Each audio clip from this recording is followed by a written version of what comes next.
And we're live, Pep Talk UK. Smash that subscribe button. Get your comments in. I'm joined tonight by Jay Alby and Kenny Ken. Jay, how are you, mate? All good, Joe. Glad to be back. It's been a long time. Good to see both of you. Good to get some news out there, and looks like boxing's going to be picking up now. So, yeah, Fingers happy to be crossed. here. What about you, Kenny? How you been, mate? I'm looking. You know what? I've had a good. Like sports at a whole. Obviously football's my thing as well as boxing, and we got 2 weeks time. We got the biggest fight of the year. I know people wanted something bigger than that, but for me, there's still unanswered questions, especially with the hardest hitting heavyweight of all time. I refuse to accept that that everything I saw for the last maybe 3 or 4 years was just a hoax. Surely there's something that he's going to show me in 2 weeks' time. Definitely, and that's going to be main topic of conversation today. Not far out from some big heavyweight fights and some talk of even more heavyweight fights. We're hoping to get the announcement of AJ Usyk within the next week at least for the 25th of September at Tottenham. Then we go to the 24th. We've got a little one in the UK, Joyce versus Takam, which we spoke about before, which was only really rumoured back then. And then since we spoke about it, it's been announced, confirmed for the 24th of July, before the Fury Wilder fight. But just to kick us off, Kenny, what's your opinions on the Joyce Takam fight? I really love it. I think I want to see Joyce, in those sort of fights. I know people say, "Oh yeah, he's got nothing to prove and wait his turn." But you know what? Joyce has been, as far as I'm concerned, has been poorly promoted in terms of like getting his profile out of there. It's always other fighters that have been more cited to him.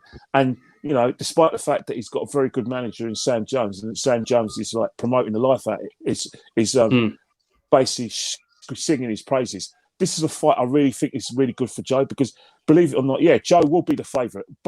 And there are things where, he can use his jab. But this guy isn't going to give Joe a minute's rest. He's come to win, Takam. There's no messing around. He's come to win. Yeah. Whether he'll win or not.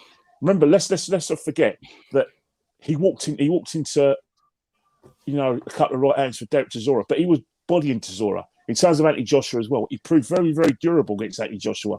Where he was last minute because we were meant to see Puello fight that fight in Wales. So again, this is a really good. I'm really excited for, and I think Joe needs this kind of fight as well. He's had his 50-50 with Dubois, but in terms of letting people know I'm the man there's a vision, because let's face it, there's not many bums in heavyweight boxing nowadays. There's really good fighters, and Takam is a good fighter. 100%, and he's been in some great fights over a vast amount of years. Has only lost to some of the best fighters. We see him even in with AJ. He put up a tough performance, but is he tough enough, Jay, to withhold the 2016 Olympic silver medalist Joyce? Well, I totally agree with what Kenny said there. It's going to be a very interesting fight. Takam's very, very solid, a very tough man. We've had him on the show. He's a great character. He's great outside the ring, but he's a very, very top opponent for Joyce. But I think Joyce proved in his last fight that he's levels above where he should be and where he's been fighting at, and I think he deserves to be at world level. And I think Joyce will get a late stoppage or it'll be a points victory. But I think Carlos Takam is a formidable opponent. He's not to be overlooked. He can win it. I'm not saying that he won't, he can't pull it off. I think he can. Like he said against Derek Chisora, he was bullying him around. You're not going to bully Joyce though. Joyce is he's a unit of a man, but he's an athlete. He can do backflips. For someone of his size, he's not a slouch. Normally, you would say someone of that size would be a bit slow, and that he's slow in certain aspects of his footwork, but his punches, he throw punches in bunches, and he'll be there all night. And I think he's a really tough guy. And I think Joyce is a top 5 heavyweight at the moment. I think on current form and that, I think he definitely is in the top 5. I would say I'd like to see him versus Dillian White just to see where he is and I'd like to see either one of them going for a world title after that. I think that would be the next perfect fight for Joyce. You know, Joe, is he about 35? Who's that? Joe Joyce. Is he 35? Yeah, I think he's around about 35, 34, 35. He's getting on a bit now. He's born in 85. He's getting on same with Dillian as well. Yeah, because I think that's.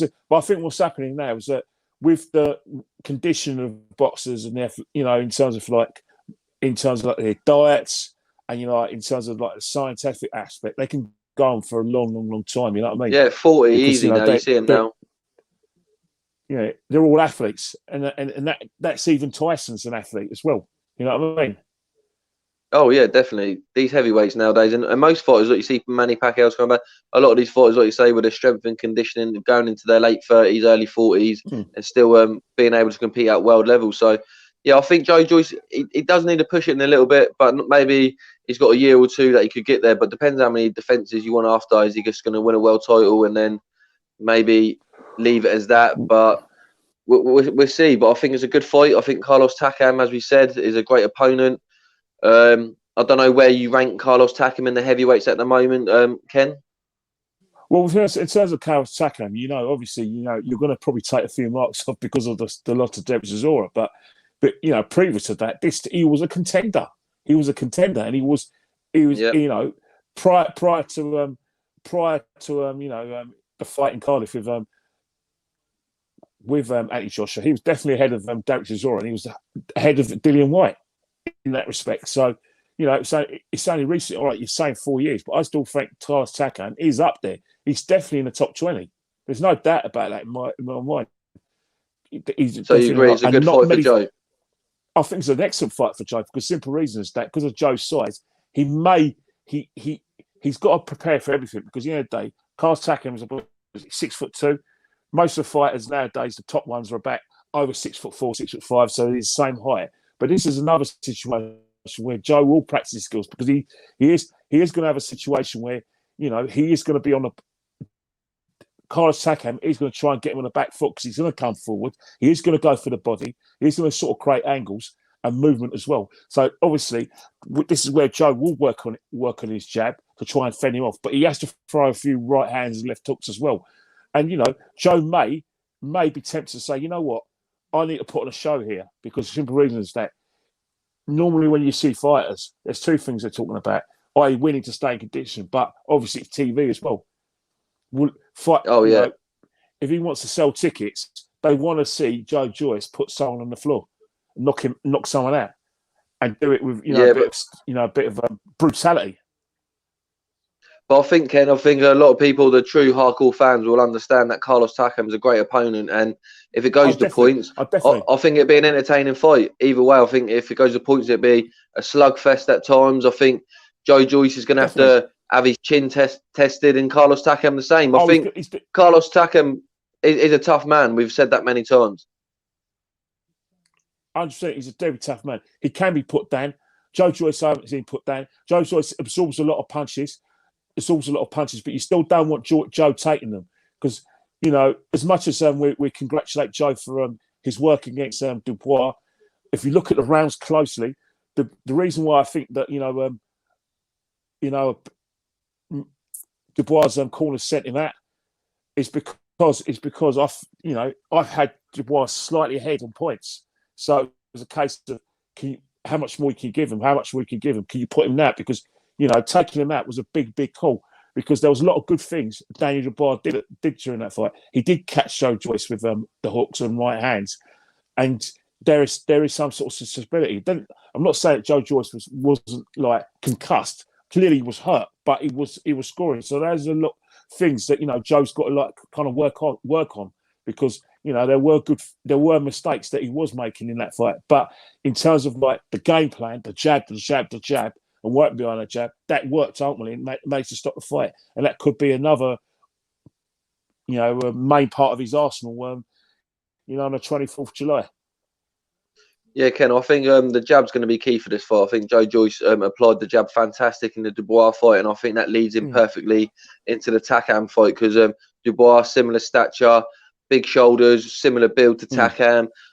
obviously the younger guy and a bit more faster, maybe a bit more power with Dubois. But I think that's a great ideal opponent for Joe Joyce to have before Carlos Takam, and the jab worked wonders that night against Dubois. And I think the jab will be key for Joe, and I think it'd be breaking Takam down.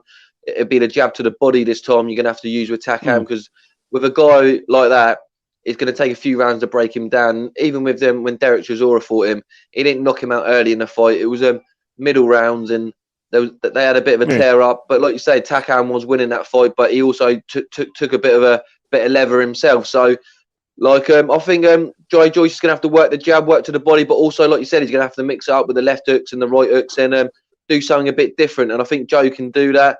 Like I said, I'm going to hold out for a late stoppage or maybe a points victory. But look, I love Carlos Takam, and if he pulls it off, I'll be a supporter of that. And I think it'll be a great night, whoever, and a great appetizer for the Fury Wilder fight. 100%. And I think the thing is, that obviously, because you look at Carlos and he's like a seasoned pro. One of the worries is that, again,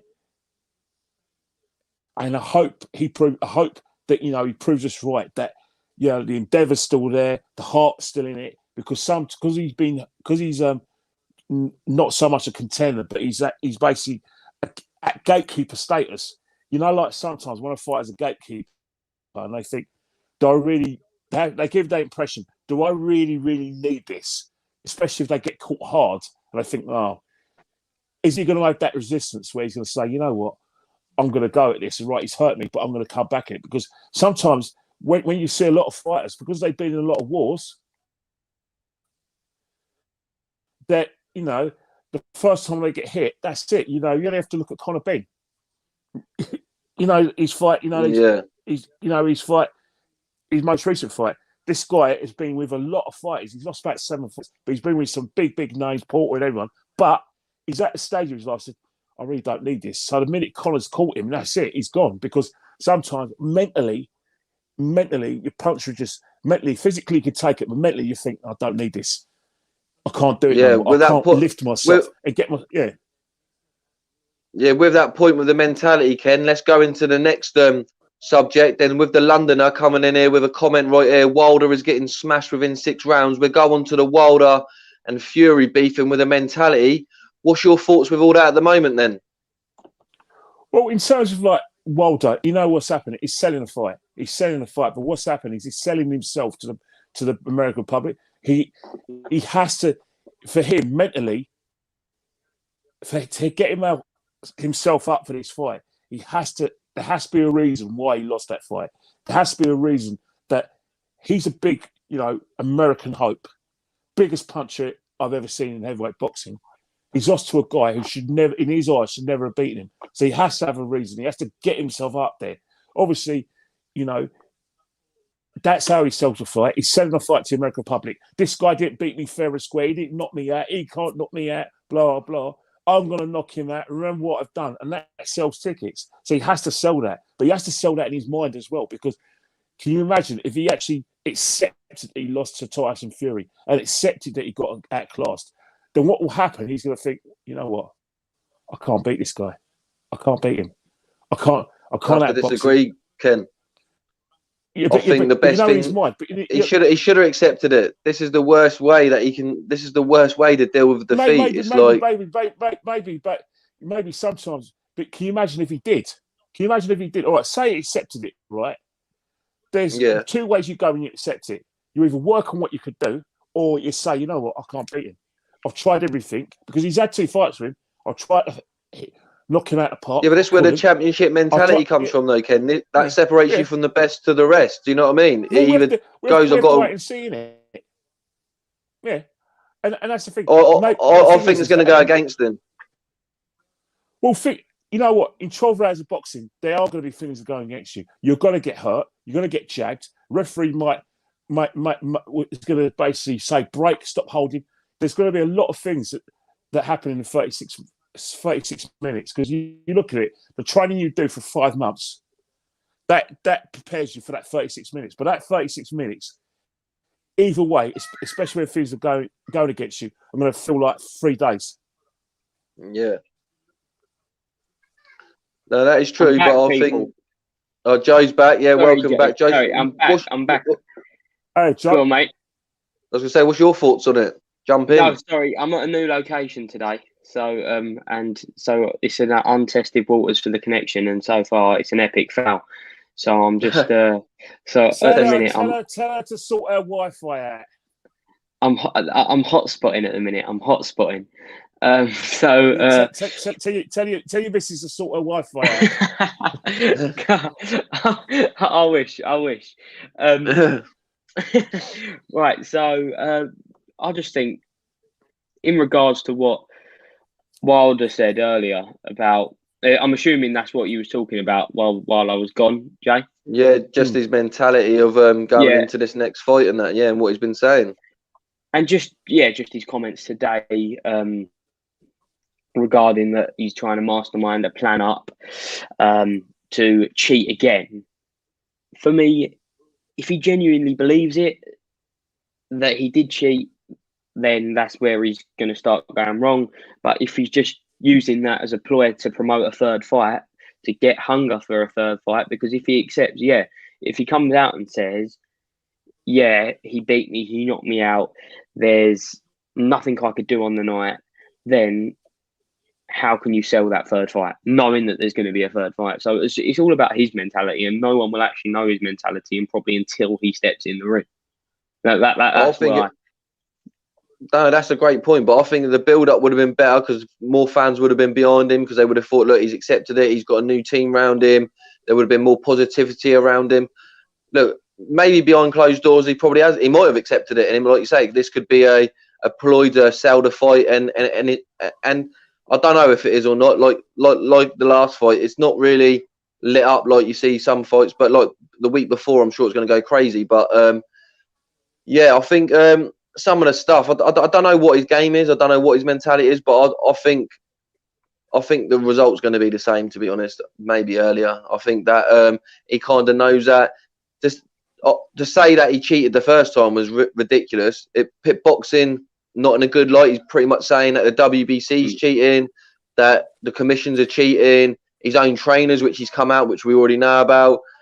Crazy statements, but look, it's difficult when you get a loss. And like Kenny said, he thought he was unbeatable, and then when you finally take an L in that, it's kind of hard to take. But the true champions take it like a champ, brush it off, take what they can from it, maybe get a new trainer. I know he has in that, and they go a different way. But we'll see on fight night. But I think it's not going to go past 3 rounds, to be honest. I think it's going to be a Fury KO between 1 and 3. That's my opinion. Do you think that it's important, Kenny, for Tyson's mentality to be the same? Because obviously he's been training out in Vegas for the past, I think, probably coming up to 3 months now. Do you think it's important that Tyson doesn't get too complacent? Well, of course it is, because you can't deny there's because simple reason is that one thing. Tyson Fury, obviously, the guy likes to fight. Fighting. He's got fighting on the brain. He just wants to fight anyone. But again, he genuinely believes he won the first fight comfortably. The judges beg to differ. Second fight, he completely demoralised him and pulverised him, gave him no room for manoeuvre, and actually was on the attack, which took Deontay Wilder by surprise. So when you win the fight that easily, there's bound to be some sort of complacency. You know what I mean? There has to be, because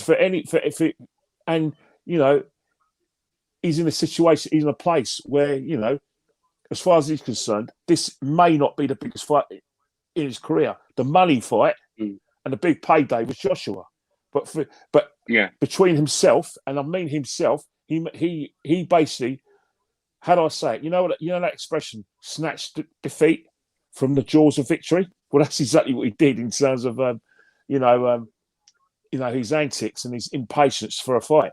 So again, Fury's mentality may not the same. He may think, I can beat this guy. Well, he's going to train hard, he's going to look the part, and he's going to have the skills. But mentally, again, he's going to think, I beat him easy before, and I'm going to have this mentality that I'm going to come and take him out. But this guy may be a bit more durable, because he'll think, okay, I'm going to have to take a few to get my punches off, but I have to be shown more resilient, because I now know that Tyson Fury is capable of, sitting on top of me and pushing me back. So what do I? In order to resolve that, I've got to do some strength and conditioning now. I've got to be the strong one because I've got to be able to, when he's coming forward, to go back and push him back. Because if he doesn't do that, then he's going to find it very difficult. So, for instance, he's got to work on other aspects of his training. The physical aspect is going to be there. People are going to say, "Oh yeah, work on your jab, blah blah." Well, people say it's too late. All right, if that's the case, then work on other aspects because Tyson Fury didn't just outbox you; he outmanned you. So work on something and say, "Don't let this man outman me," and let me see if I can outman him, so I can get my punches off. So these are things that Deontay's got to work on big time, because people say, "All right, the jab, all right, he's got basic skills, but he hasn't got the arsenal of skills that Tyson Fury has got." But however, he's not going to beat Tyson Fury in a boxing match. He's there to knock Tyson Fury out. So get yourself in position where physically you're going to be able to do that. So don't let him rough you up. You be the one who can fight on the back foot, but also get in his face and rough him up so you can get your leverage off. Because you're not going to just do it at long range because he's too quick for you. So you've got to find other ways to fight. And that is something that Malik Scott's got to work on and his other trainers. Do things different. It's no good thinking, right, that eventually I'm going to catch him. Yeah, you may not, you may do, but it could be too late because he can catch you and you're gone. So these are things you've got to work on. All right, watch the video of the fight. Watch what happened. Watch what Tyson did better. And you'll probably find it wasn't the boxing, it was the physical strength. And if you can overcome that physical strength, then you'll give yourself a chance in each fight. You know what I mean? Because, and then because at the end of the day, sometimes boxers have got to do what they're good at. You know what I mean? But I think Fury proved in the last fight that he's not only good at boxing, he proved that he's really got that pressure and obviously developed that with. But would he be able to do that in Joshua? Joshua wouldn't let it do because Joshua works on physical strength. Joshua outmans people. He bosses. He throws people around the ring. So Tyson Fury may not be able to do that. He wasn't able to do that to tactic for that fight. Yeah, and then you look. You remember when he fought Klitschko as well? He wasn't. Klitschko's a big lad, strength as well. So again, he was able to do that at Joshua because he fought the first time. Thought, ooh, this guy just is all about speed and like I said, get his punches off.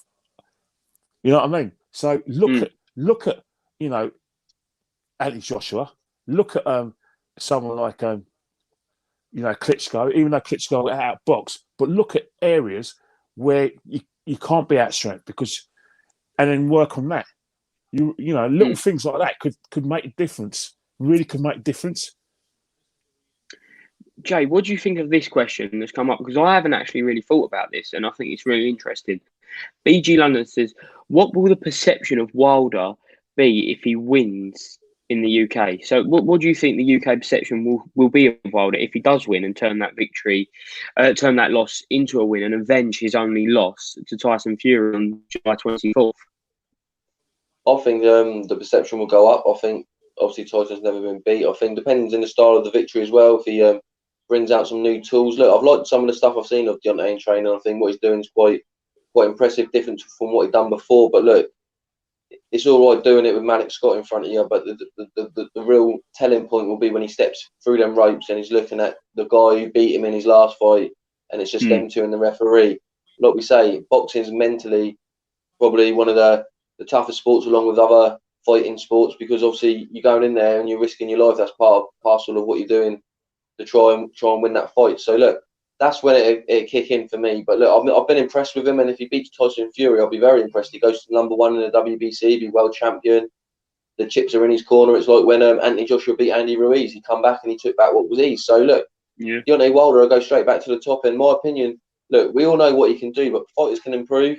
And if we see something different, then there's going to be great praise for him. So look, it's not all hate over here, and especially with us on here, we're quite open-minded. I'm always for the fighters, but look, I just personally believe mentally, I think Tyson Fury's got the edge in this fight, and I think it'll be over quite quickly. But there's no saying Deontay Wilder can't throw a right hand out there and then knock any man out, and he can knock Tyson Fury out without a doubt. We saw that in the first fight. Some people say it went over 10 seconds. Some people said it was a long count. it probably was, and most fights it probably would have been called off when you're still down after 5 or 6. So, look, it's an interesting fight, but I didn't really want to see it, but I'm happy to see it because it's a great fight, and we want to see great fights. I'd rather see that than them fight someone that's not really relevant. So, yeah, it's interesting, but I think Deontay Wilder stock will go up, and I think that he'll be definitely knocking on Anthony Joshua's door if he beats Tyson Fury. So, good question, though. Yeah, fantastic question. And Kenny, do you think if Wilder knocked Fury out with like one heavy shot, kind of like the Ortiz fight, obviously before the second Fury fight, because he was down on the cards and he did knock him out with that huge knockout punch. Do you think if he does that again, if he does that to Tyson Fury and doesn't knock him out, do you think that the perception will still be, oh, Deontay Wilder's there for the beating, he just caught Tyson Fury with a lucky shot? To be honest, right, I don't think that'd be the case because simple reasons that, obviously, because simple reasons, I'll tell you, is that there's a lot of people, if you look at both fights, Deontay Wilder was the heavy favourite going to both those fights. So to a lot of fans, it wouldn't be a surprise. Another thing as well is that there's more love for Tyson Fury, maybe abroad and in certain aspects of, maybe a core population in this country, but there'll be loads of people who I know who would be glad for that to happen, because I think as much as we love Tyson Fury, I'm a massive fan. It's only recently, maybe in the last year or so, that I've actually seen Tyson Fury and that Joshua's the biggest fight. I've always, like I said, mused and sulked because I didn't get the Deontay Wilder fight, because I genuinely believe, as much as I love Anthony Joshua, that if Deontay Wilder caught Anthony Joshua or body him, he actually bodied Joshua, and that's why I was always excited about that fight. But Deontay Wilder wins this fight, they're back. It's not going to be no Tyson Fury AJ, because boxing. The thing with boxing is the most physical sport out there. You could be a big man, but the minute you lose, then what will happen is that people will just step over your tombstone and go and say, make the next fight. Let's not forget, people stepped over Deontay Wilder's tombstone when he lost against Tyson Fury to get the big all-British fight. Yeah. The same could happen here, because you know what will happen? Eddie Hearn will be under a lot of pressure from people like yourselves who bought subscriptions for DAZN, and you're going to want that super fight. Because if Tyson Fury gets bodied, which we don't think is going to happen, do you really want to see a fight between Joshua and Tyson Fury? Because it's the same thing as the same sort of logic we're using to say, well, we didn't want to see Tyson Fury Wilder 3 because Wilder got bodied. You know what I mean? And that's how boxing is. Boxing fans, want a bonanza. They want an extravaganza. They want an event. And you're only as good as your last performance, as boxing fans prove time and time again. And I think you only have to probably just look what happened with Anthony Joshua when he lost against Ruiz. Some people had the audacity to actually question his boxing skills. Yeah, and I think the biggest example is Lomachenko. When he lost to Lopez, I think last October or so.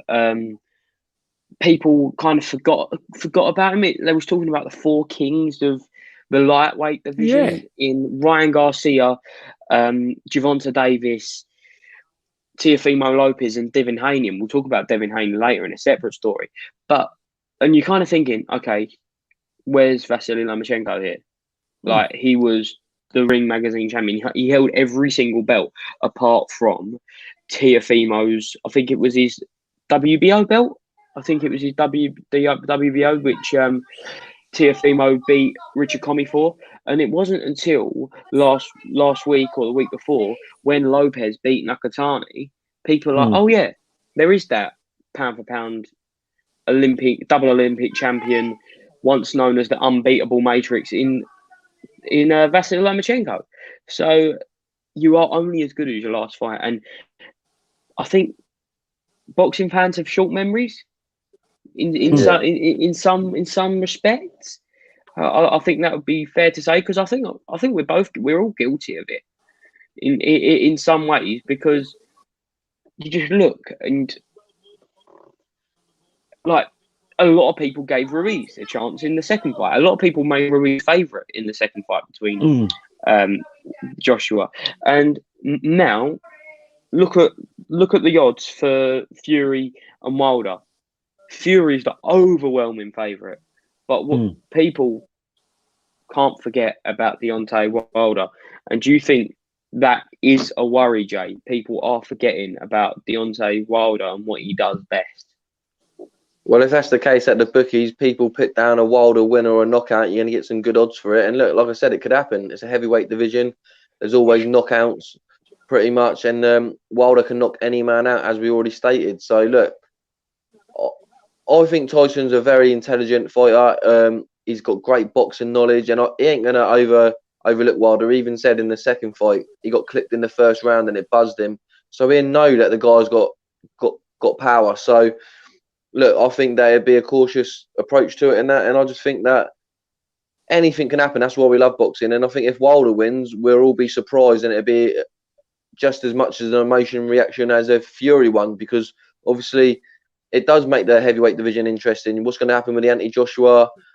What will happen with Fury after that? Will he come back and fight Wilder for a fourth time? Because then it'd be literally 1-1, a draw. The setup, because this really ain't really the settler, is it? This is where they had a draw in the first fight. This is really to see if it goes even. If Wilder wins, so you're probably going to get a fourth fight maybe. So look, it's crazy stuff, but look, it's going to be a great fight. There's no doubt about it. But I think that Fury ain't going to overlook Wilder. And I don't think that anyone should overlook Wilder. But I just personally think that if you think Fury's going to win, then there's nothing wrong with saying that. But there's always that danger with that right hand. So we'll see what happens on the night. Yeah, definitely. Guys, make sure you smash that subscribe button. Get your comments in. And leave a like, Pep Talk UK, share it with all your friends. And this is another great question here from Tim. What do you guys think? Will Wilder's team throw in the towels if necessary or leave Wilder there? That'd be interesting. Will Malik Scott throw the towel in? That's that. I didn't think of that. Can he? Under any circumstances, he could get beaten to pillar to post. Do you think Malik Scott has the balls to throw that towel in? He can't. Wilder don't quit, and he can't be seen to quit. He can't. How he's saying, Islington, you can't chuck it at someone and then quit. I know you do it for your health and it's for your own good, but no, you can't do that. Wilder, if he's genuinely serious about being the world heavyweight champion, then he's got to go at. Then he's the only way he's going to go at that ring is going to carry him out, and he's got to have to do that. Simple reason. This is big boy boxing, man. You've called it on. You've gone to an arbitration. You're not. No one is throwing in the towel. No one's saving you, right? You got to save yourself, mate. You're on your own, boy, and you're going to have to. I think the ref might save him. I think it might come down to the ref. Yeah, definitely. The ref might save him, but you're going to have to prove to everyone why you deserve this fight and why you kept quiet. So you're going to have to prevent that happen. Because I'll tell you one thing, right? Tyson Fury is going to knock you out. Knock you out. So be prepared. Don't say we haven't warned you. You know what I mean, Wilder? So do what I said. Work your nuts off and work on your physical strength and get those punches off. Because if you do what you did before, it's good night, Vienna. How about this then? How about if Malik Scott throws the towel in and the ref goes Steve Gray style on us, throws the towel back out, and then says, "No, I ain't having that excuse again." That is the sort of crazy stuff we can certainly see in heavyweight. and then Wilder ends Fury with a KO. How mental would that be? That would definitely throw a spanner in the works. And I think personally, what would be interesting? Imagine if there was a double knockout. They're very rare. But imagine if that happened. They both hit each other and both went down and didn't get up within the 10 That would be interesting. We are very quickly I'm sure entering the there world was of something in make the believe 80s. here. It happened in the 80s. Yeah, It happened in the 80s. I've seen it. I said it's rare, but I'm just saying, imagine if that happened. Where would that leave it? Would that go to a 4 fight? What would that? Would it be the first person who puts his hand up on the rope and tries to get up literally, isn't it? Like Rocky 2. Rocky 2. Yeah, no count. Get the Rocky 2. But what do you think, Jay? Do you think there's any chance Malik Scott, his new brash, kind of, I'd like to say loudmouth, but he hasn't been that loudmouth. He's just been talking for Deontay Wilder because of his lack of communication in the press conference. So Malik Scott was kind of thrown into being kind of Deontay Wilder's spokesperson. But what do you think? Do you think Malik Scott has the balls to throw the towel in if need be? Firstly, before I start, I like Malik Scott. I think he's a top guy, but I think he's just a side piece for Wilder. I think Wilder's knocked him out. He's got no respect for him. I'm not saying no respect in the sense that he has no respect for him, but I'll say when I saw that press conference and he just let Malik Scott take the questions, and Fury then went after him, and I felt really uncomfortable for him. I felt you should have respect for your trainer. I think you should at least have the respect for your trainer to stick up for your trainer in that situation. I don't think that you should have let your trainer take all of the flack like that. I don't think that you didn't see Sugar Hill. Look how cool he was. You didn't really see much of him, and that's what I like about a trainer. He should have been there. Tyson Fury's there to promote it, and I felt a bit sorry for him because then it got round to Fury bashing up Malik Scott and Deontay Wilder, and like he ain't there to get badly spoken about because obviously he's there as a trainer. So yeah, I didn't really like that. And like I said, in training, it's not Fury stood in front of him. He's looking at a guy he's knocked out before, and I'm sure Malik Scott's great at what he does. He looks like he's got a great work ethic, but I just feel like I can't really see anything changing, really. I just feel like in his last team, I heard rumours that he didn't really listen to what Jay Diaz was saying and Mark Breland and that. He'd really done his own thing. So, look, I don't know what's going to happen. I just think that Malik Scott was put in a really awkward position, and I think he is just a side piece for him. I just think he's been brought in as someone who's going to take the brunt of it, try and push the promotion a little bit, because Wilder's coming out a bit more. But in that press conference, I don't know what you two thought about it, but literally he left Malik Scott right there to take it, and Fury was looking for someone to dance with, and he had to dance with Malik Scott in the end. Yeah, but I think with Wilder right there, right, it's that I think with Wilder, because of what happened in the last fight, and because a lot of people gave Fury the sort of moral victory. One of the things that Wilder doesn't want, he doesn't want to get involved in a mental thing, because at the end of the day, we all think he's mentally unbalanced because of the things he's been saying in the build up to this fight and the things he said after the fight. So to engage with Tyson Fury, who loves all of this as well, I think what's happened is that he's thinking, you know what, I'm not doing this with this guy. It's got to be a fight. Yeah, it's probably not going to be good for promotion. It's not going to be good for my trainer, but I can't do this. You know, because at the end of the day, I've got to save everything, every ounce of energy, physically and mentally, to getting revenge. And it's got to be done my way, and it's got to be done in a sort of, a calculating way. And that's how he's going to do it, because engaging, right? You don't win boxing fights by, winning a verbal battle. That's just still talk. Tyson Fury's going up to Radio Raheem, goes, I think I won that battle, blah, blah. And to be honest, I don't think Tyson cares about that. But, all he's doing is trying to sell a fight. But I think Deontay Wilder right now, all he needs to do is to don't do what George Foreman did. George Foreman, when he lost to Ali in 74, came up with the same nonsense. And he never got over it. Prove to not be another George Foreman. Just go there. You've made your excuses. Now you got to, do what you've got to do. You're getting in and out there, because the fight's already got promotion already. You know what I mean? We're all going to be up for it, because simple reasons we've been starved of the fight we really wanted. So we're basically thinking, you know what? It's like being in a nightclub, and I just want to apologise to any women or maybe speak for other women when they see me. If you've gone with that for a long time, then you are going to be hungry, and you are going to think, you know what? Yes, I'm just taking it. It may not be what I want, but it is something big, and it is a big event, and I'm grabbing it with both hands. This fight will sell. Wait, This are we fight will still sell. talking about the woman? Are we still talking Not about talking the woman? about the woman. That's We're something big. what we're talking about is that I'm just I think Kenny's hungry. No, I'm not hungry. I'm fine. But what I'm trying to say is that in terms of this fight we're looking at right now, we can't be after the crap we've had, right? You know, where we had a pandemic, we're getting a stadium fight. Let's face it, right? And I say it's a great respect. Who left Joshua in front of 2,000 fans at Wembley Arena? You know, was it a good fight? It was all right. We won an event. We're getting an event. So I'm grabbing this with both hands. So I don't care whether Deontay Wilder has got nothing to say, nothing. The fight's sold already. I'm buying it. Have we had any news on the undercard though? Because that would help. Because I would like to watch. I've actually got some got the undercard here. Oh, here we go. Kenny's facts. Let's go. Let's rock and roll. Is it confirmed, Kenny? Right. Well, this is it hasn't been this. Is it correct? No, this is what I've right. This is basically the 3rd of July.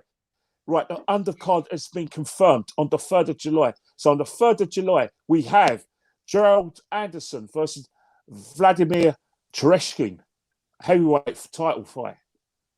Cool.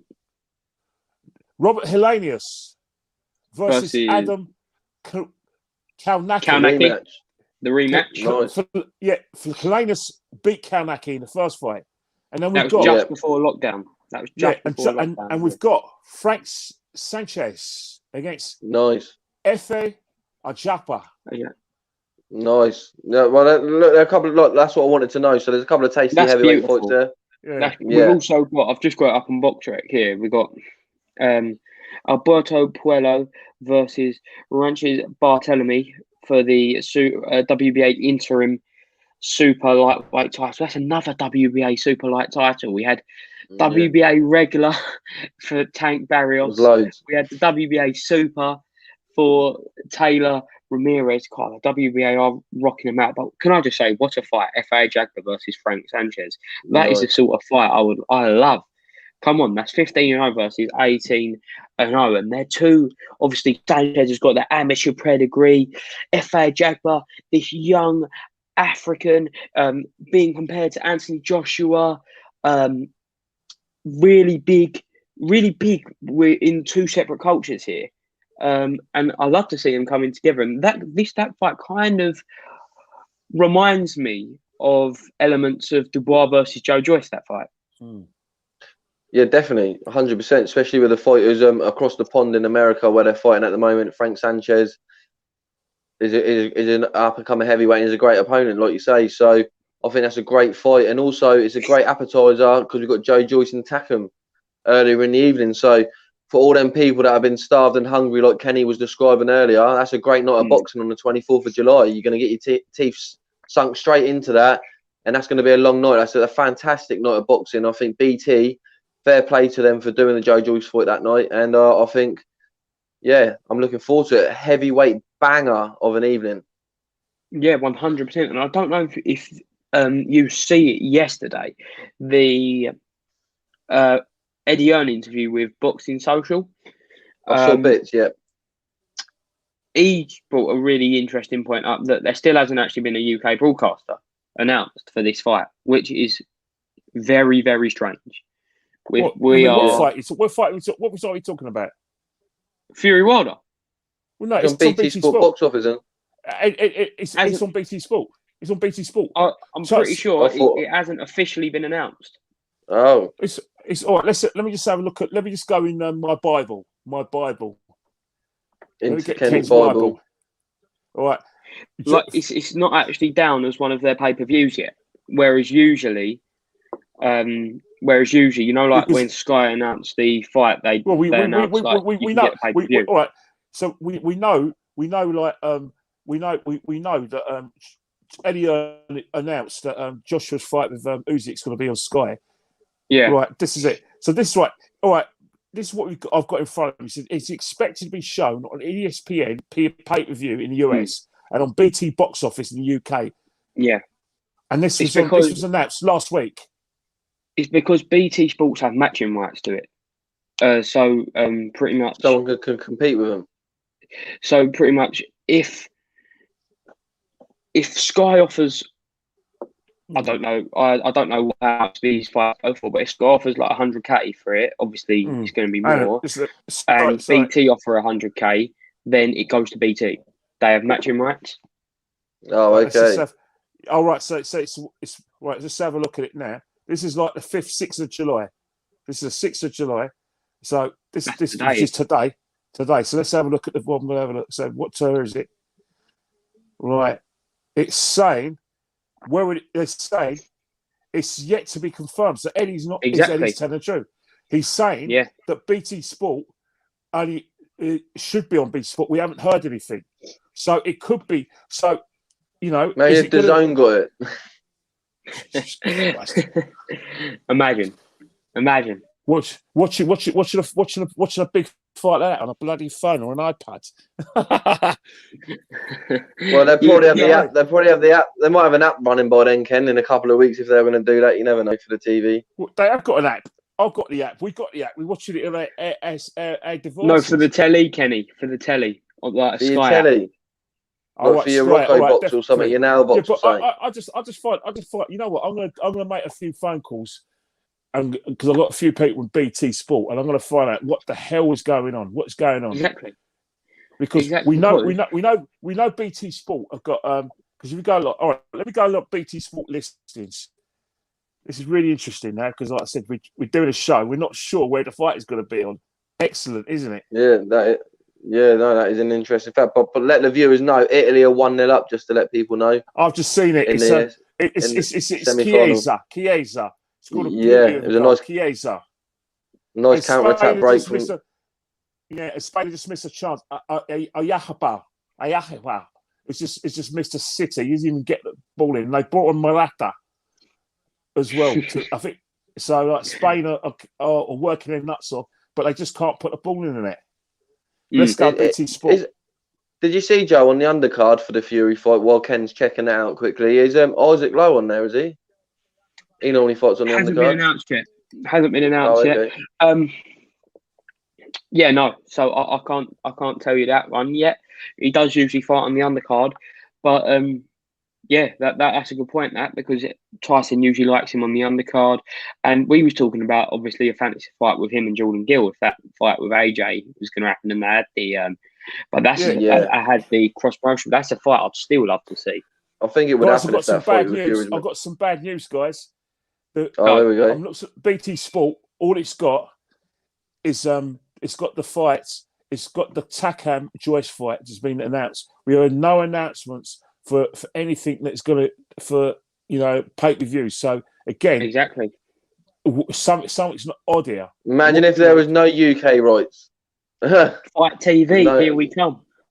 Well, yeah, to be honest, that is an outrage because at the end of the day, we've only just managed to recover from poor old Josh Taylor. Josh Taylor.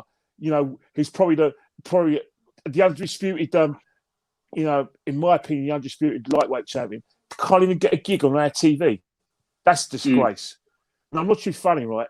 What Sky, if you could just save the day for all of us boxing fans, I'll remember this for the rest of my life because I think BT would rather it go to DAZN than Sky, though, Ken, because Sky's their direct opponent. DAZN's a streaming platform. I know it's still an opponent. It's not a direct opponent, really. So I think DAZN could probably get it over Sky, and Sky won't have the budget like DAZN. All right. So how are we going to pay for it? Because BT Sport, no pay per view. Well, DAZN might use it as a pay-per-view because they're going to do pay-per-view at some point. If Anthony Joshua's got one fight left for Sky, if he signs with DAZN, that's going to be pay-per-view, and I'll give it 6 months to 8 months. Canelo will be pay-per-view. I would like it to be on ITV box office because we haven't had a fight on ITV box office for a while. Or BBC. I think the last ITV box office was Pacquiao versus Thurman. I think that was the last BT box office, and that I think was the 21st of July 2019. Yeah, ITV. Was it George Groves on ITV box office? His fight with Callum Smith.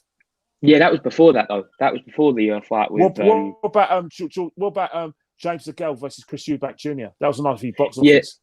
That was February 2019. That one. Yeah. What about David Hay fighting on Dave? Wow, Don't that even- was one. Let's just stop. Remember, he was Stop, meant let's to stop be that. fighting Shannon Briggs. He was meant to be Yeah. fighting on Shannon Briggs, and that got stopped, and then it got the Yeah. whole. Venue So it thing. could be Eddie anywhere. himself It away. could be anywhere. It could be on anywhere. Whoever bids is going to get it probably. So Hey, I still think it will be on talking BT.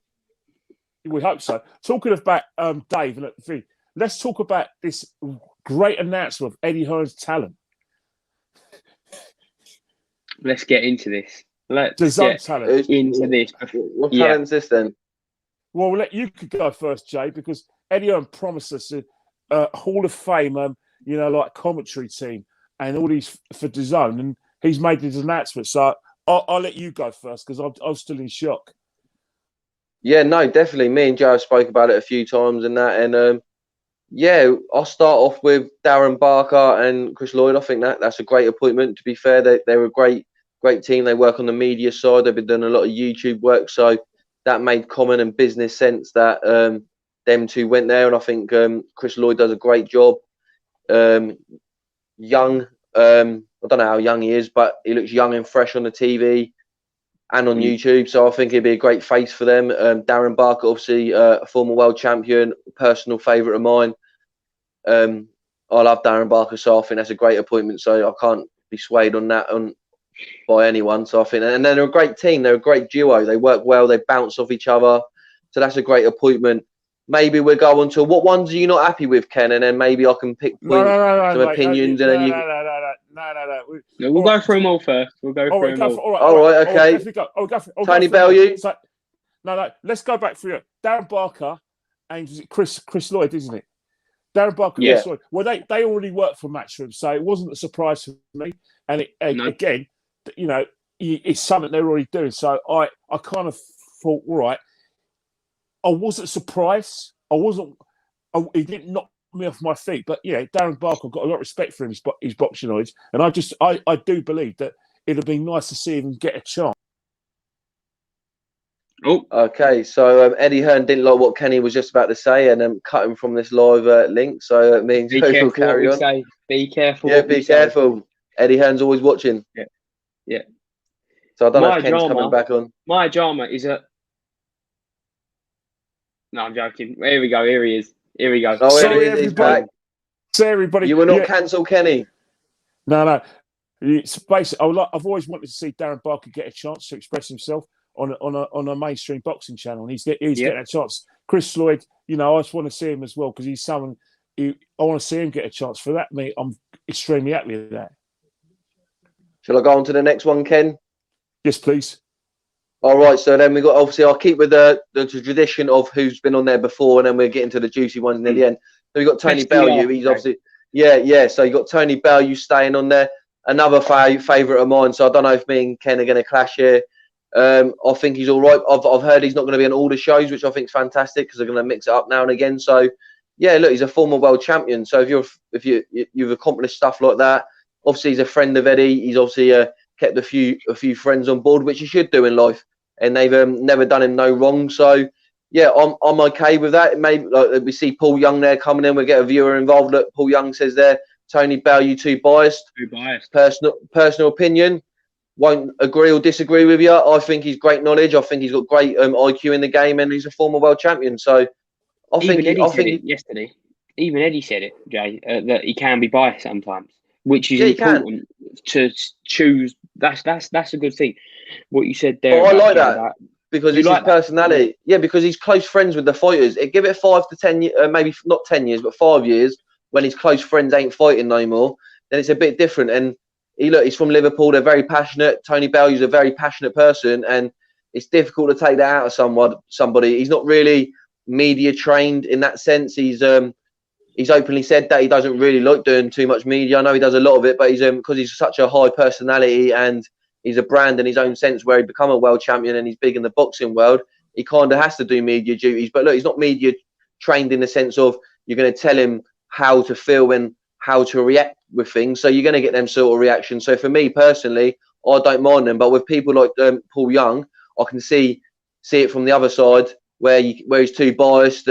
He just says what he feels and he doesn't really give the opponent to maybe if he's a friend of his is fighting, he doesn't give the opponent too much credit. So I can see it on both hands. But I personally like when Tony Bellew's passionate. But I'll throw this one to you, Ken. Let you rip apart this other design member and see what you say. Yeah, Tony Bellew's in it now. Tony Bellew is one of the. He's got a potential to be one of the great boxing commentators out there. He was excellent on Sky. However, under no circumstances must Tony Bellew be on any commentary team when any of his fights. His mates are on TV. I agree. And or if someone he knows by association. So, for instance, no, he should not be commentating when Derek Chisora's fighting, Anthony Joshua's fighting, or any of his fighters, or any Scouse fighter. That's just not going to happen. Apart from that, he's one of the best in the business. So I do love Tony Bellew. But again, one of the things that Eddie gave the impression that he was trying to come away from was biased commentaries. And Sky, God bless their souls, reeks of, how do I say it, brinkmanship and kingsmanship. And I think that's where I do criticise Tony for, is his kinsmanship with a lot of his fighters or ex-mates. But apart from that, that is a very, very good appointment. But it's very difficult at the moment with there's so many fighters, Ken. He's not really going to be a member, is he? Because each week there's going to be someone on there that he knows. That's what I mean. And give it 5 years, and he's not emotionally invested as much. The only slight problem with Tony Bellew, and I love it a bit, too much of him sometimes. Sometimes with Tony Bellew, sometimes less is more, as opposed to No, I agree. Like in a sense that certain people might not like his personality, but where I'm such a huge fan, I like to see more of Tony Bellew.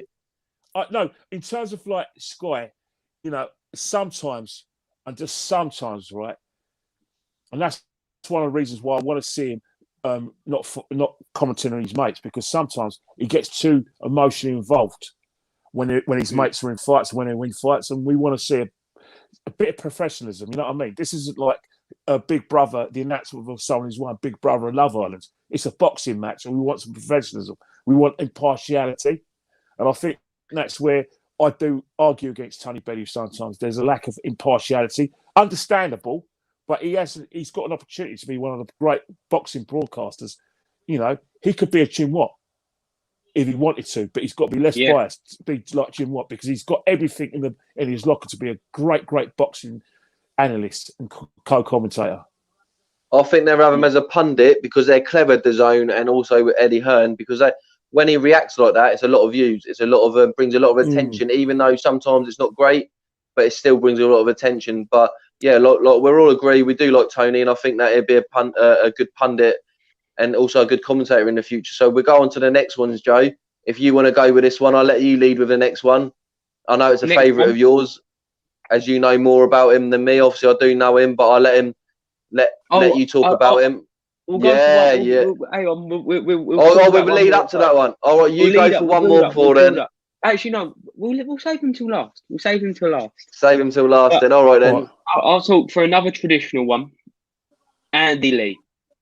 For me, Andy Lee, he's the best of both worlds for me. I do like Andy Lee, and I think it's very clever because he wasn't a Matchroom or Sky fighter.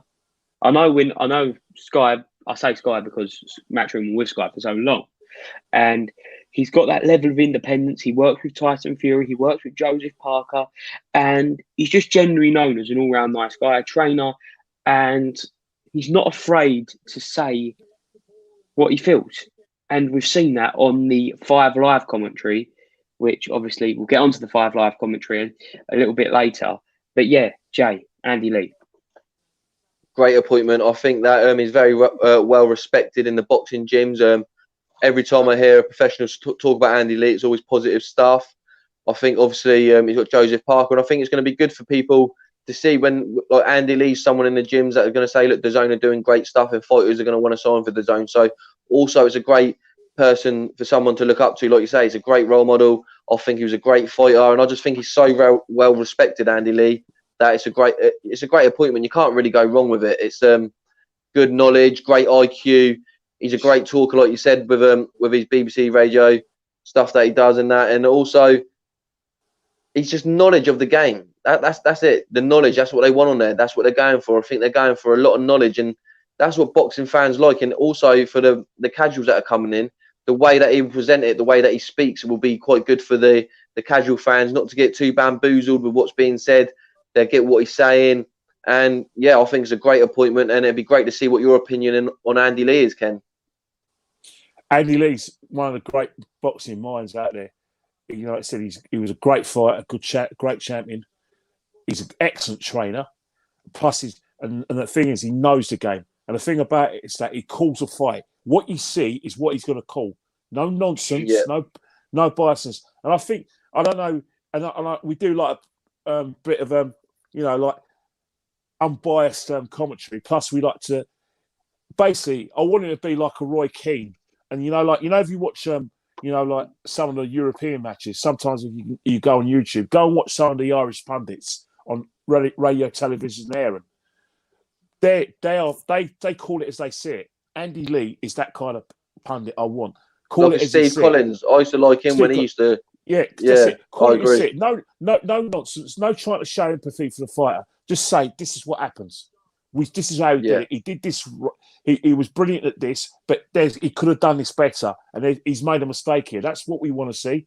We want to see like the cold eye commentary, because at the end of the day, sport's about two people. It's not about your mate and then some other person. You want to give people the extra, like the same amount of respect and empathy. You don't, and that's why I'm all for Andy Lee being on that panel, and definitely being one of the co-commentators. I was very, very happy and excited about that.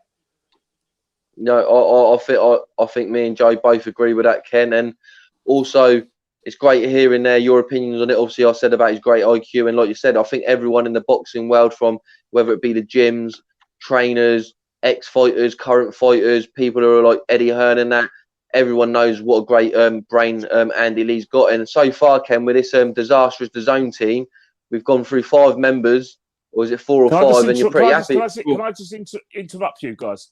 Alvaro Morata has scored equalised for Spain.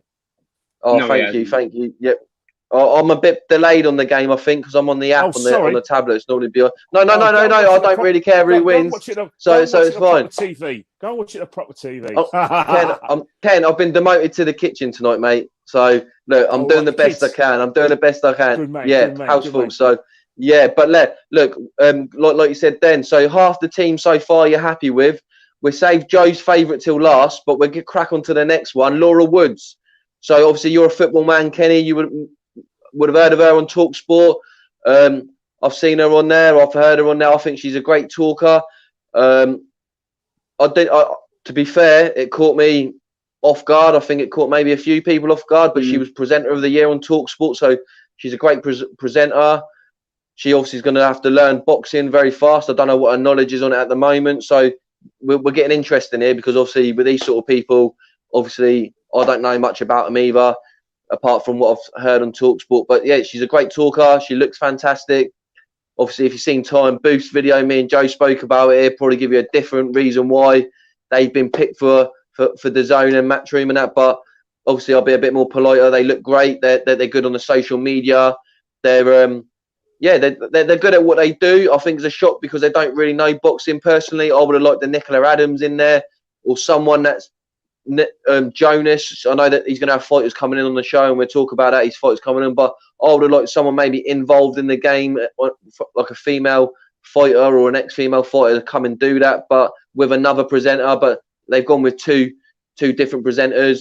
I'm happy it's 2 females. They could have gone for 2 males, and it could have been an all-male team, which I wouldn't have liked. So they've thrown some women in there, which I do agree with, but I'm not too sure about the appointment until it happens. Obviously, we see Anna on Sky. There was a lot of opinions when she was there. I thought she was quite good and thought she'd done a good job. She got really involved in boxing, learnt boxing, and if someone's going to invest their time to learn that, it's great for boxing because it's another fan. But yeah, I'll leave it to you two to discuss that. I don't know what your opinions on it. So yeah, it's an interesting appointment. Go on, Kenny. Laura Woods is she's actually been a long time associate of the Hearns, because I know she was doing like their golfing I think they were trying to match her and do a matchroom golfing on their YouTube channel. So that's how she started off. And she's earned her spurs. I remember, believe it or not, she interviewed me outside the Emirates because she was doing something for Soccer AM. Nice. A little interview. So there's another time when I was chucking a moody and I just wanted to get in a match. I thought, no, I don't want to talk to you. She said, come on. I said, come on, Laura, man. Talk to that lot on the AFTV. But they're your mates. They want to do it. I said, yeah, ask them then. I'm only going to end up on the cutting room floor. I mean, I could speak to you for 15 minutes and I won't even get on. You know it works. And she's a bloody fast runner. She's quick as nimble because when she tried to chase after me. But yeah, she's actually earned her spurs. She's done a very, very good job in the Premiership and her presentation of the EFL. And she's done a good job in terms of talk sport. For me, I think she's a rugby person more than a football person, personally. Boxing, I'll give her a chance because of the fact that there is a sporting pedigree. Personally, I think Eddie Hearn's probably given it to a mate because they've known her for a long time, but he's entitled to do that. It's a steady pair of hands. She's solid. Like I said, she got presenter of the year last year, and like you say, she's going to do the work clean and it's going to be polished. So, and I have completely no opinion on this one. I've just got to say, I don't know. In terms of Laura Woods as well, Anna Wallhouse, I think she'd be less of a Marmite figure than Anna Wallhouse. Oh I think she will. I think people will warm to her. I think Anna Wallhouse. Obviously, she's presenting Sky Sports News, and obviously before Anna Wallhouse, you had Charlie Webster, who's done the boxing for ESPN. So not for Eurosport, and then there's obviously Channel 5 have got that sort of gone down that road of women presenters as well. So I think in that respect, I would give her a chance because I know her work and I've seen her work. And so far, so good. Very, very competent presenter and a genuine sports fan. Yeah, I would say that. I haven't really followed Laura Woods' career. Obviously, you know a lot more about it than me, Kenny. But every time I've seen her, heard her, she's come across as a really good, strong, solid presenter. What she's going to be like as a boxing presenter / host, I don't know. And that's why we've got to give her some time, let her adjust into the role, and that's when I think we can make our judgment. But I think it's now time to talk about arguably the most controversial one. Yes. Oh, really? So we're going to say Joe's favourite till last. So we'll go for the next one now, Joe. Yes, please. So is it Mike Costello now then? No. We go Mike Costello now, or should we go for the most controversial? Oh no, I thought we were going to do your favourite last, Joe. Yeah. Let's do. Hang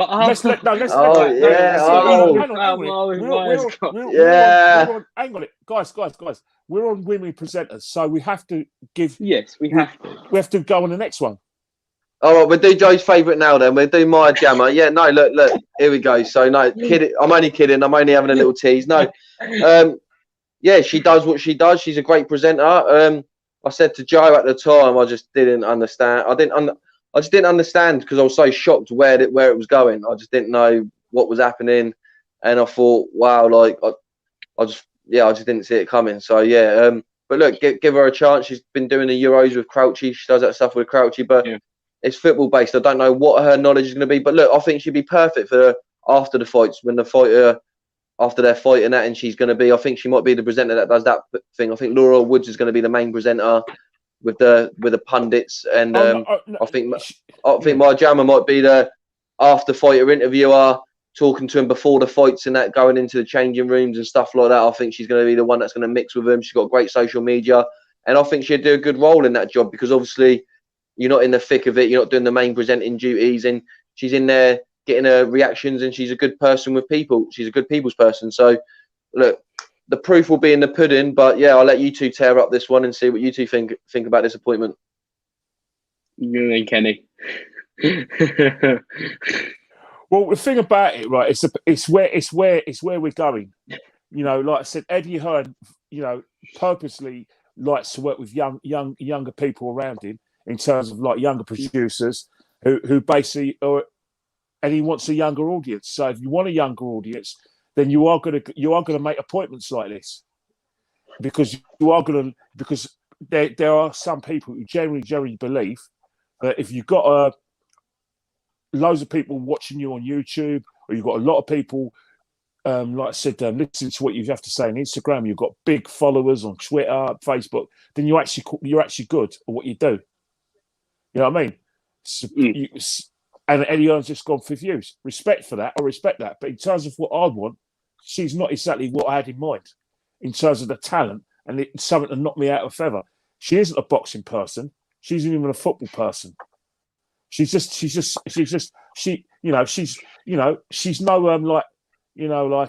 Kirsty Gallagher, who's got a sporting pedigree, not because her dad was a golfer, but she's actually got a sporting pedigree. She's worked in sport.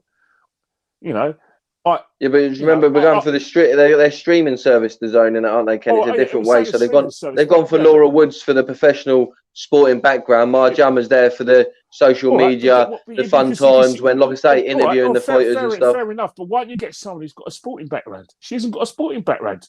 This is but for her role, I'm saying you don't really need that, Ken. That's what I'm trying to say to you. The position that I think they're going to put her in, she can learn as she's doing the jobs, which she's going to probably do, because that's how you get better at your job. Would you want her presenting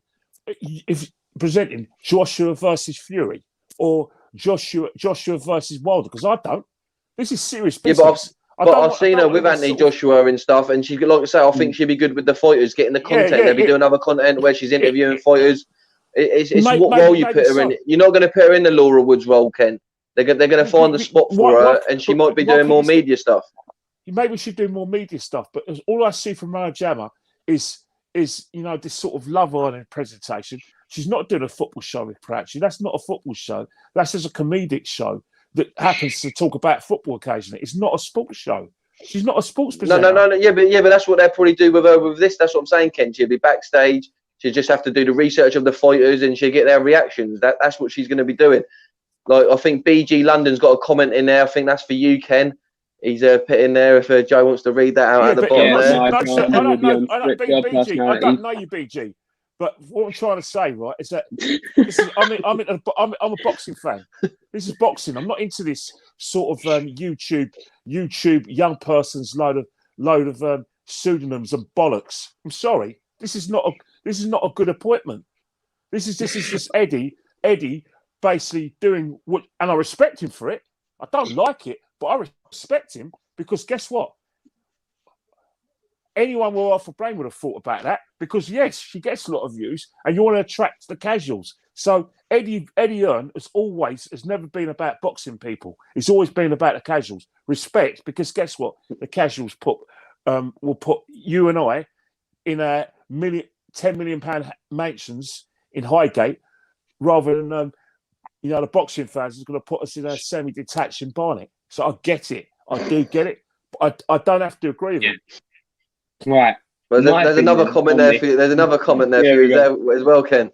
If Joe wants to read that one out. It's to get the casual fans in, look at the bigger 100%, picture, mate. 100%. But even the casual fans, right? Some of them are sports fans, and even so, they may be like like I said, casual boxing fans, but they'll be football fans, they may be rugby fans, they may be motorsports fans, and even they're going to think, "Oh, come on, mate." He's disagreeing with me. Doesn't sound like you're getting Kenny. Right, okay. I'm going to give my opinion on this one now. So is that a no then, Ken? Was that not a good appointment? No, it's not. No. Just to get a final verdict. I wanted to be sure. So look. 5 was that 5 out of 6? Hang on, Jay. Let me just quickly give my opinion on the fight. Sorry, Joe. That's all right, mate. I love it. I love the appointment. I think it's absolutely brilliant. I weren't expecting it. When I saw her name, I thought it was brilliant. Joe's like, that's the person I've been stalking on Instagram. You've been looking at her photos, haven't you, Joe? Joe's been checking her out. Yeah, sly bugger, Joe.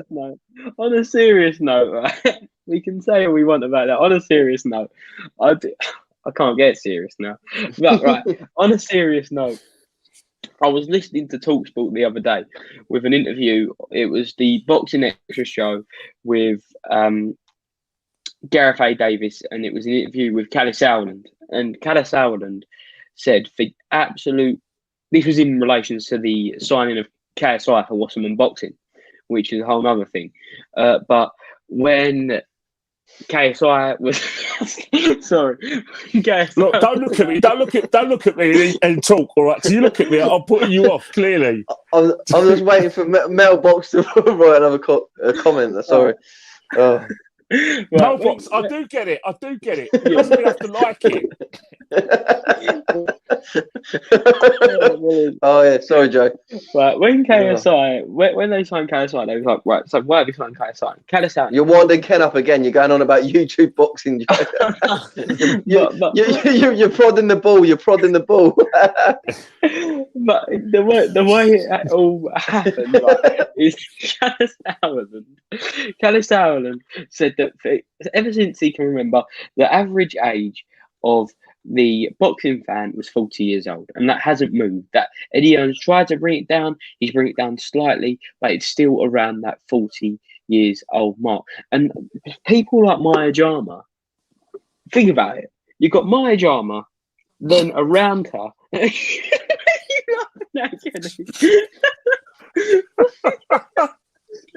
Oh God!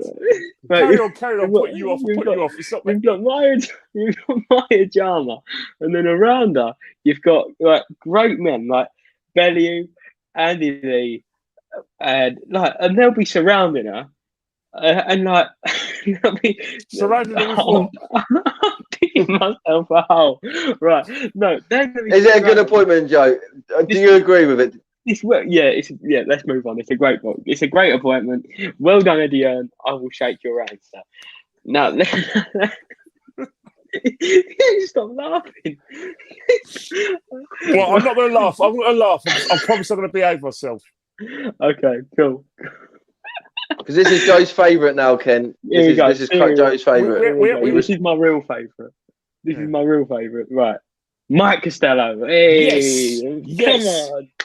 Nothing to laugh about with Mike Costello. Here we go. Sorry. Just got to get quickly go. Fat Apple does need to Google Maya Jama. He does need to Google Maya Jama. But back to Mike Costello. I've sent Jay today a clip of his commentary when George Groves finally won the world title when he beat Theodore Chudinov, and for me, that's some of the best commentary I've heard in a very, very long time. He's the best commentator out there at the moment, in my opinion. He somehow managed to have a great partnership with whoever. Obviously, at 5 Live at the minute, he does a Steve Bunce, but they bring in people like Joe Gallagher, people like Andy Lee, people like Barry Jones, people like Carl Frampton, and it just seems to work. He's a commentator that can work with anyone. He's a commentator that can be conservative but can really ramp it up when he needs to. So when a big moment happens, it's for the right reason. He isn't going to be screaming about a jab, but when something major happens, you can feel his excitement, and that will raise the levels of everyone watching it, pulses, and ultimately finish with a much, much better product. There you go. Jay, yeah, like you said, you sent me the clip earlier, and what a fantastic piece of art, I will call it, that he done that night. It was very emotional, and it was great commentary from him. And I think if he'd done a poll with all the fans, I think he would have been number one. So you can't argue with this appointment. I think in the UK, you asked if you'd done a poll of 4 or 5 people, Mike Costello would have been number one. I'm pretty sure of it. So it's fantastic, and I like the way that he is a boxing purist. He's been following boxing pretty much his whole life, and you've seen in his work how much he loves boxing. And I think, like you say, the way he works with other people, I think he puts other commentators at ease. They warm to him, they respect him, and you get the best quality of a fight. And I've been openly honest, I haven't really liked doing listening to commentary on the Sky or BT or many other platforms. The 2 best commentators we all know is me and Joe, so it's hard to beat the watch-alongs we do. Ken, no need to laugh there, mate. You know where to find us and the big watch-alongs and the big fights. I'm surprised the Zone didn't sign us. Look, I'm surprised the zone didn't even pick us up. And the way you don't like my jammer, I think you would have been happy if me or Joe got that slot. But look, that's a different story. We can maybe do that another time. Trust me, I'll be asking for a tick. I'll become your agent. But on a serious level, like I said, there's commentators and there's Mark Costello, easily one of the best in the business. Easily the best in the business. Yeah. We talk about people like Harry Carpenter, Reg Gutridge. Costello's up there. 100% Costello's up there. How he's not been snapped up by BT or Sky astounds me.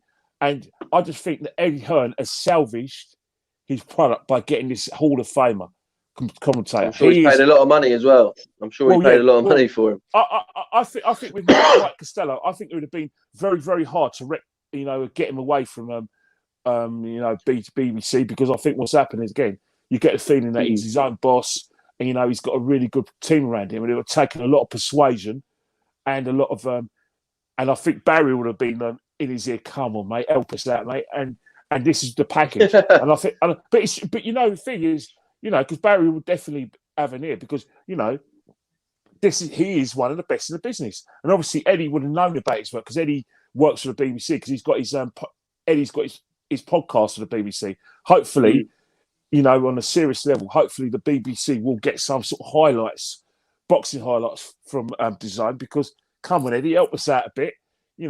Some people help out, the casuals. Maybe doing a production with the BBC, Design and the BBC. Come on, you poached Costello. You work with the BBC. How about what? Did you know, Ken, as well? Costello's not on the first two. Is it the first two fight nights camp? No, he's not. He's not. Because the Olympics. Yeah, my jammer's stepping in. She's head. No, she's not doing head commentator. No, she's not doing a commentary. No, I've read it. I'll see it. It was breaking news yesterday on Instagram. She's filling in for the first 2 weeks. I actually read that it was my jammer and Holly Willoughby. Oh right, okay, yeah. Oh gosh. Ken would have a breakdown. Mind you, Eamon Andrews was a who used to do This Is Your Life, used to be a very, very good boxing presenter and commentator, and he was a very good, and he did the football commentary as well. So you can never Eamon Holmes. Eamon Andrews. Oh, sorry. I thought you said Eamon Holmes. Sorry, Ken. No, I think you guys are a bit too young. But before Michael Aspel on This Is Your Life, it was Eamon Andrews. Oh, okay. So, what do you think about KSI going in with Kenny Sowland and Wasserman boxing in, Ken? Is that a sour point, or can we talk about that? Why are we offending Kenny tonight? That's interesting to get his opinion. The thing about it, right, is that, again, call me old-fashioned. I think it's taking food out of like hard-working fighters' mouths. However, it's about making money and making fights and getting TV interested. And it's a moment of time, streamers and YouTubers are, especially successful YouTubers, a lot of views. It's about young people. Young people nowadays, right? If you ask a young person, who's more famous? Is it KSI or someone like Philip Schofield? They'll say KSI, not Philip Schofield. And that's the thing. It's about young people. Young people are the. What weight class is he in, Ken? Exactly. you know what I'm trying to say is that what I'm trying to say is that younger person nowadays is that it's very much an untapped market. You know what I mean? So because I'd say KSI is more popular than Josh Warrington, not in the sense of like the casual people would know who KSI is than Josh Warrington. I'd say KSI is more popular than Deontay Wilder. Maybe, but then again, the Paul brothers are getting some sort of leeway. They're getting fights as well, and I think what's happened is that promoters are there to make money, to sell fights and sell tickets, and sell it to TV. And these YouTubers like KSIs do put bums in seats. Logan Paul and his brother Jake are marketable when it comes to pay-per-view. People do want to watch them fight, so I respect that. But when people say it's really good for boxing, it gets more people interested in boxing. It doesn't work like that. they're more interested in them. YouTubers. Are these guys going to transfer over to the people who actually need the exposure, need the money? I'm not too sure. But you can never Would you say ever never. do it, Ken? You look What's like you're that? in great shape in that. Would you ever do a YouTube fight? Hey, if they're paying, I'll tell you one thing, right? What I want is my two daughters to be set up. Plus, I want to move to a bigger house, and I want a nest egg, and I want a pension for the rest of my life. Damn right, I'm doing it. Kenny versus Fogdad. I think that could be a great fight. I think Kenny versus. I think that could sell. I think that could sell. Who the hell's Fogdad? Never heard of him. Who's that? Him and Fogden fell out with Robbie, didn't they? Because they called him a name on their show. He's got a son and dad, didn't they? They do the football and that. Yeah, look him up. With Don Robbie. Yeah, look, I'll show you. Oh, I know them. Are they the ones? Right? From Bolton? And basically, they somehow get tickets to every match going, and they I think they work. They're sponsors. Yeah, I think they work with sponsors where they work with football and that. Are you ready for Fogdad? I think you and Fogdad could sell. I think that could sell. I think that could sell. Anyone's out there? Kenny Ken versus Fogdad. I'll smash it to pieces. Look at the size of him. He looks like a white ripe weed. I'll smash it to pieces. I think that'd be a great fight. I think that'd be a great fight. I think that should be made. Kenny Ken versus Fogdad. I think that would be an awesome fight. He ain't got a chance against me. I didn't say he did, Ken. I would say you're the favourite with the bookies. Definitely 100%. I think it would be interesting. You know what? I think what he should do is just do what he does best, which is talk about football. I don't watch any of his stuff, but I hear that he's got a massive following, him and his son. Wish him all the best. Wish him all the best. Well, you can get that nest you wanted, Ken. That's why I said that is a big name. You said you wanted what you wanted. I think Fogdad is a big name. I think that's a good competitor. I think it's solid for Kenny Ken versus Jake Paul's dad. Yeah, Paul who? Well, I'll tell you first name? Paul. It ain't Paul. You mean like Neville? You mean like Gary Neville's? Yeah. God bless his soul. Neville. Neville. What is Logan Paul's dad? What's his name? What's his name? What is his name? Because I see Jack mate tried to kiss him, didn't he? Yeah. Well, I've actually got a mate of mine, very good mate of mine, and he's going to kill me for saying this, but his actual first name is Hassan, and his surname's Hassan. Oh wow. So that's it. Hassan. Well, Mark Goldbridge. Is a good fight for you. Greg Paul, that's it. Greg Paul or Mark Goldbridge versus Kenny Ken. I think that'd be a great fight. No chance. I heard he's an ex-copper, but I'll still have him. I'll still smash him to pieces as well. Kenny Ken versus Pieface. Yeah, that's a great fight.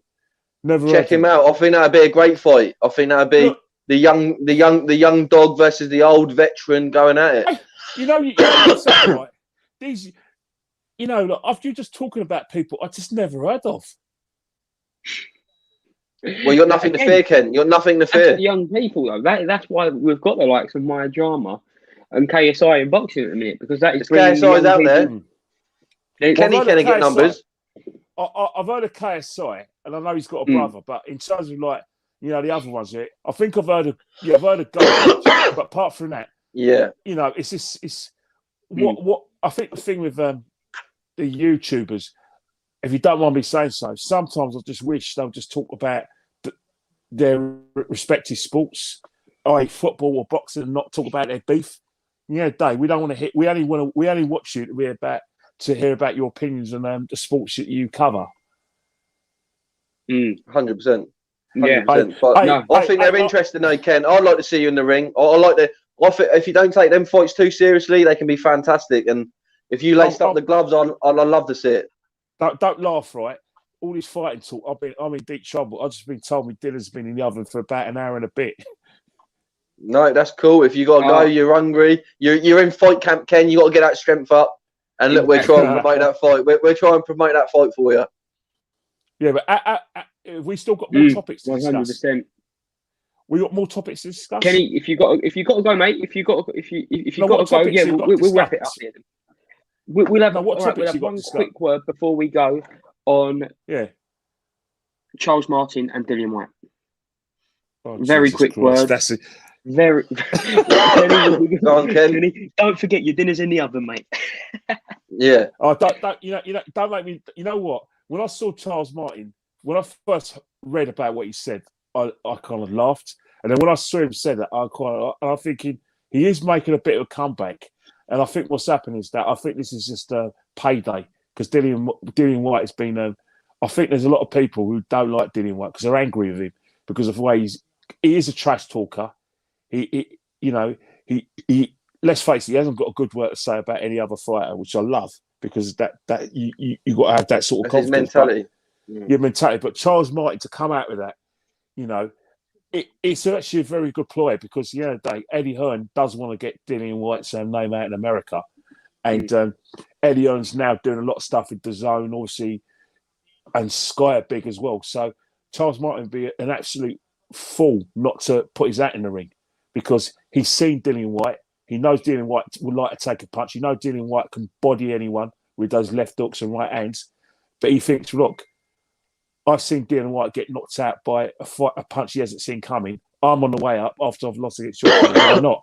This is a good payday for me. And let's face it, Dillian White's got what a lot of these fighters want, which is basically a guaranteed shot at the WBC title, virtually. Yeah, that's a great point, Jay. What's your thoughts? Yeah, I think it works. I think it works for both parties. I think, like Ken said, he needs an opponent in America. It's a good opponent for him. I think that obviously we've seen him in the Anthony Joshua fight. He looked terrible. He's come back with a couple of impressive wins since then, and yeah, it makes complete sense. It works for both parties. And to be fair, I think that Dillian White takes him out within 5 rounds. I think he will absolutely destroy Charles Martin. I think you'll see pretty much like the AJ fight, but just ruthless aggression, as you'll see. And I think, it'd be a good, interesting night for Dillian White. But look, Charles Martin's going to talk himself into a fight. It's a big payday for him. Gets him back out there. But I think it'd be a loss for him. Yeah, that's a good way to finish. It's been a great chat today, lads. It's been one of the more funnier ones today. Well, yeah. I don't know. All you had to do was just say one name, MJ, and that's it. You had to use stitches. I know you've been trying to slide in her DMs, mate. As of yet. See, she's pulled Joe in. He's a happy customer. Well, Kenny's obviously not seen the pictures yet, so he's not a fan. No, actually, he's done a bit of work with a good friend of mine called Poet, who does Filthy Fellas, and he does big boy football productions with Vucinic. So so I have known of her, and obviously she was a consort of Stormzy. So yeah, that's how I know her from. But she's a very, very, very good presenter, good radio presenter.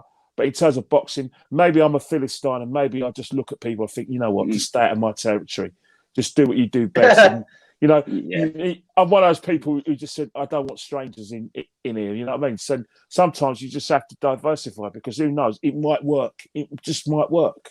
It just might work. Guys, make sure you smash that like button, smash that subscribe button. Thank you very much for joining us tonight. And Jay, where can people find you? Follow me on Instagram, JAlby1989, and also here on Pep Talk. And great to see you both tonight. Good to see you, Ken. Hopefully see you soon. Hopefully you have a big fight to be announced. You've started beef with the viewers. So that was interesting. It was a good fun night. And cheers again, lads. 100%. Kenny? You can find me on Twitter and Instagram, Kenny at KennyKen1972. And also, I always gratefully accept any invitations to do a podcast with you two. I enjoy myself. We've got loads of things to discuss. Let me tell you something now. Boxing's getting a bit like football, mate. We're even, normally in boxing you don't have a fixture list, but the way things are happening now, things move very fast, and we do get ourselves a bit of fixture list because DAZN Fight Night fixture list for the next 2 weeks from July the 31st at Matchroom headquarters with crowds. Yeah, let's enjoy. Exactly, and we'll definitely, hopefully, 100% Takam into Fury. Watch along. I cannot wait for that. And obviously we'll see you before then. But make sure you hit that subscribe button, Pep Talk UK, for all the best interviews in boxing. And when there's not interviews, we'll jump on. See you soon. Let's get ourselves up to 21,000 subscribers. Let's get us up. And Kenny, is it coming home? One game at a time, Joe. One game at a time. That's not what I wanted to hear. Jay, is it coming home? Yeah, I think it's coming home. My food shopping's coming home tonight, so that'll be delivered soon. So so that'll be coming not long. But it's definitely coming home. 3-0 tomorrow. Fingers crossed. My Jama's coming home. No, I'm joking. I'm joking. See you soon, guys. I'll tell you one thing. She'll be on after this because when the match finishes, she's doing her show with Peter Crouch. Yeah, I'll put that on record. I'll see you soon. See you later. See you soon.